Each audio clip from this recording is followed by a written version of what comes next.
Irunek 155.000 metro karratu irabaziko ditu etxe bizitzaguneak, garapen ekonomikoa, komertzial erabilerak, ikastetzeak eta gune berdeak ahalbidetuko ditu. Proiektu honek funtsezko 3 ezaugarri dauzka.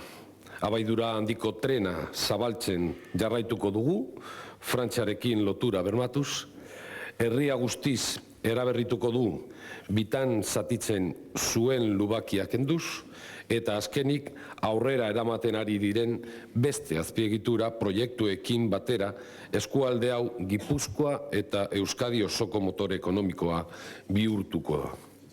Proiektuaren barne Irunengo geltokia birkokapena dago, honetaz gain intermodal bihurtuko da, abiadura handia, Euskotren, Aldiriko trenak eta autobusen geltokiak barne izanez.